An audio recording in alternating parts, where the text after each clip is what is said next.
What's going on, guys? Jacob Ober here. I know this is more of an unconventional style of review I'm doing right now, or preview, I should say, not review. Um, I usually have like numbers, and I'll talk about those numbers, and I'll analyze and go in depth and whatnot. But in this one, I think I just want to give you my thoughts going into the series. I just want to talk about the series itself. Now, I have been giving a lot of thought to this right now, and on social media especially, I've seen a lot of Boston fans that are very, very confident that their team not only will win this series, but win it in rather decisive fashion. I've seen a lot of Celtics in 4, Celtics in 5 takes. I don't know how many of those are like just jokes or not, but there are a lot of them.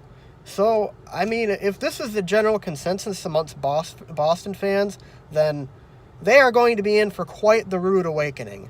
Because this Milwaukee Bucks team, compared to last year's team, a lot of them think that it's the same thing. It's the same team. This is not even close to the same team. Yes, they have similar personnel, not entirely like the same, but similar personnel. But the strides that almost every single Milwaukee Buck has made this season is amazing. And it's all come thanks to Coach Budenholzer. The things that he has done in Milwaukee, the system that he has implemented, and the additions of Mirotic, Brook Lopez, Ersan Ilyasova, George Hill. This just makes this team so much deeper, so much stronger than they were last year. This is not the same Milwaukee Bucks team. Even if you just take the players that were on the team last year to this year, all of those players, each and every one of them have improved in so many different ways. I guess you could say that Chris Middleton is essentially the same player. He was certainly on fire last playoffs. He's done really, really well to start this playoffs. But guys like Malcolm Brogdon, yes, he's injured. I don't know when he's coming back, but I assume it will be at some point in the series. But Malcolm Brogdon, 50, 40, 90. That's the kind of player he is now. Last year, he was kind of just like a role player.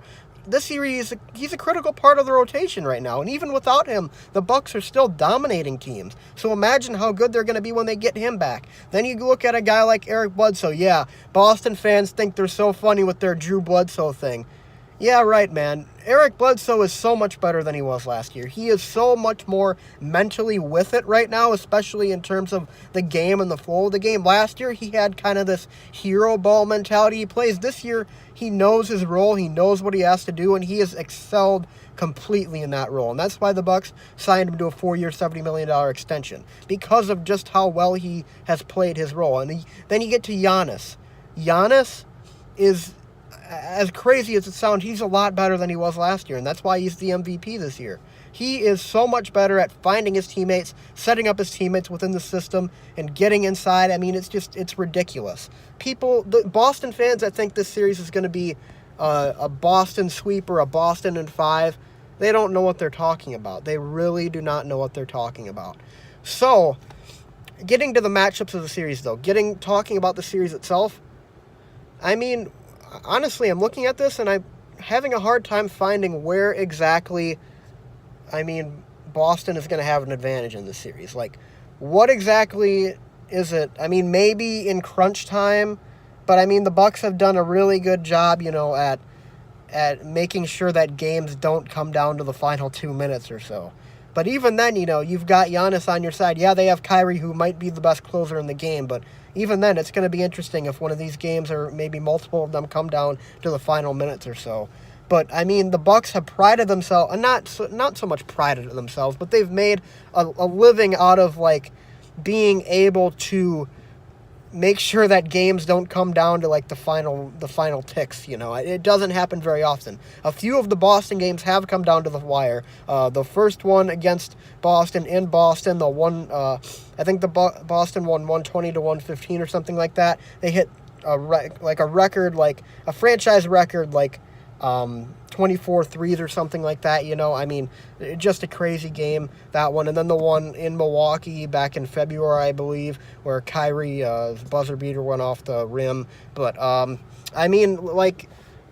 just don't see an advantage Boston has. The big area that I'm looking at right here, it's Giannis and Brook Lopez. Brook Lopez especially, he is one of the biggest differences in this Milwaukee Bucks team from last year to this year.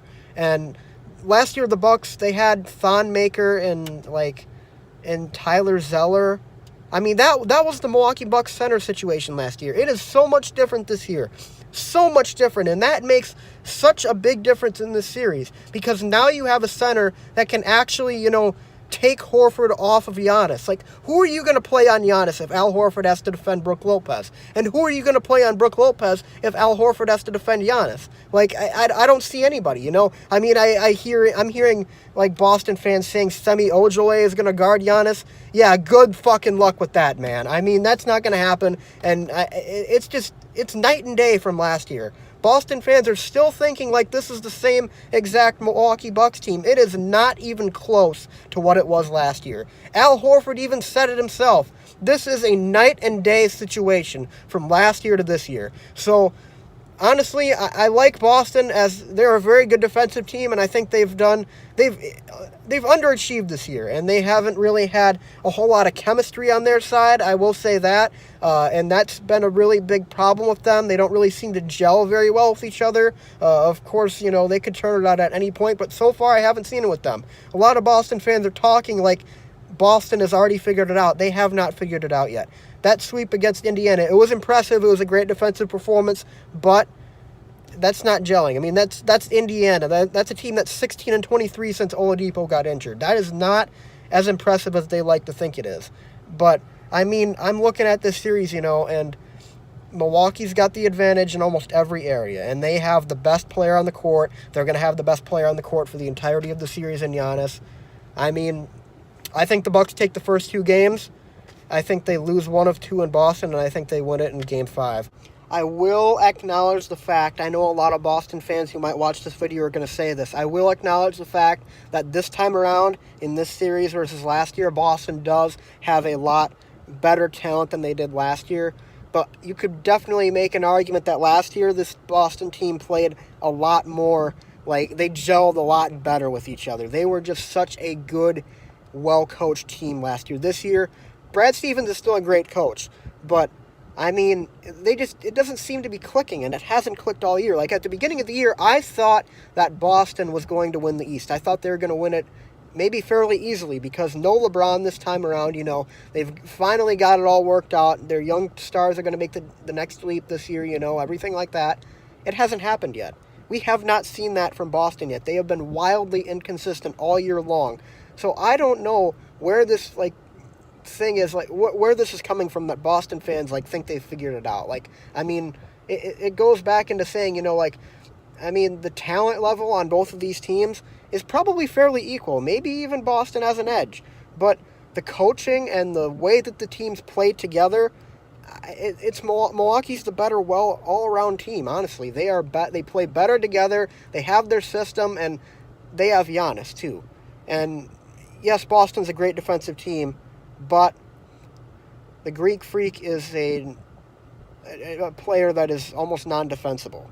It's a pick your poison kind of thing with Giannis and the Bucks. If you want to throw multiple bodies at him in the paint, then you're going to leave 4 or 5, 35, 36% or better three-point shooters wide open. And this is a great passing Milwaukee team. They will find the open man any time of the day. They will do it. They will find him. They're fantastic at doing that. They play beautiful basketball. It's almost like watching the Greg Popovich Spurs with this Milwaukee Bucks team. Obviously those teams were on a level of greatness on their own, but they played a style of basketball that was just so unique and beautiful. Yeah, it wasn't always the flashiest style, but it was it worked to perfection, that Popovich always had those guys playing to the top of the top. And they might not have had the most talented rosters, but they played so well as a team that just nobody could stop them. And that's what I see kind of in this Milwaukee Bucks team right now. They are a team that is playing so well together that even when they come across a team that might be more talented than them, the way that they play will be able to overcome that. So that is my thoughts on this series. That's my preview. I am taking the Bucks in 5, and hopefully Boston fans aren't going to take that too the wrong way. I think they still have a really good team, and it's definitely going to be a physical, hard-fought series. I will definitely give them that.